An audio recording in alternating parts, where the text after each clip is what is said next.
солнечный свет в музыке, имя тебе Моцарт.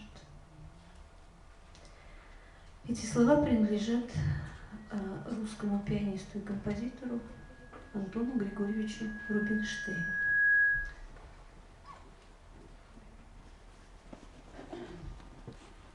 Вот эта гениальная семья Моцарта. Мне всегда интересно знать, когда дело имеешь с гением, кто родители этого гения. Вот кто сделал такого человека? У него гениальные родители тоже. Это Леопольд Моцарт. Он очень талантливый музыкант, дирижер, скрипач, клавесинист и органист. И еще педагог, который создал школу игры на скрипке. Вот несколько столетий педагоги пользуются этой скрипичной школой игры. Вот как научить ребенка играть на скрипке. Так этот гениальный отец, вот именно как отец он гений, он своим двум детям вундеркиндам дал блестящее образование. Вот наши дети ходят в школу. Те дети в школу не ходили, но они знали несколько языков, они знали географию, арифметику. Вот, и это блестящее абсолютное образование, всеобъемлющее, и это все им дал отец. Это была очень красивая пара. Мать Мария Анна, у них двойные имена, вот так красиво звучит. У них было 2 детей, вундеркинды дети. Это 2 младших детей из 7, которые были в этой семье. Детская смертность была очень высокая. Я все задумываюсь, сколько надо детей родить, чтобы был гений. Вот Моцарт, Вольфганг. Это 7-й ребенок в семье. И такой короткий и блистательный жизненный путь. Ведь 35 лет всего жил Вольфганг.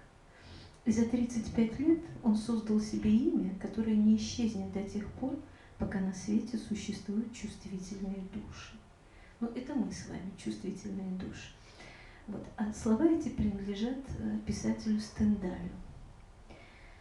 И вот продолжительность жизни гения была настолько мала в прежние века, но создавали они так много шедевров великой значимости, что творчество этих божьих избранников двигало вперед всю цивилизацию в плане культуры, искусства.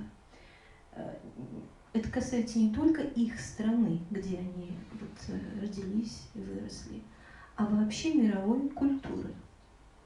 Ведь Моцарт 35 лет всего жизни, ведь он создал около 600 произведений во всех существующих в XVIII веке жанрах.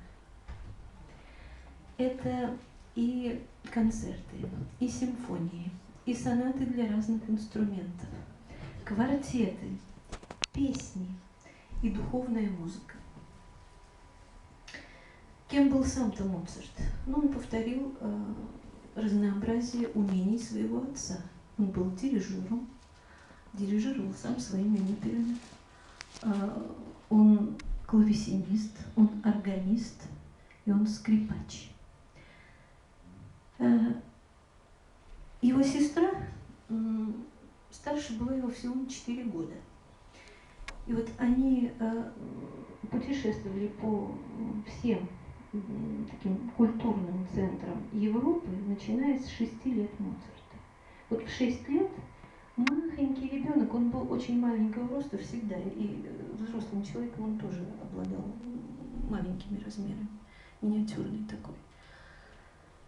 Вот этот маленький бледненький мальчик в 6 лет играл в концертах перед знатными особами, а концерты, надо иметь в виду, длились тогда не 1,5-2 часа, как сейчас у нас, а 4-5 часов маленькие дети играют в концерте.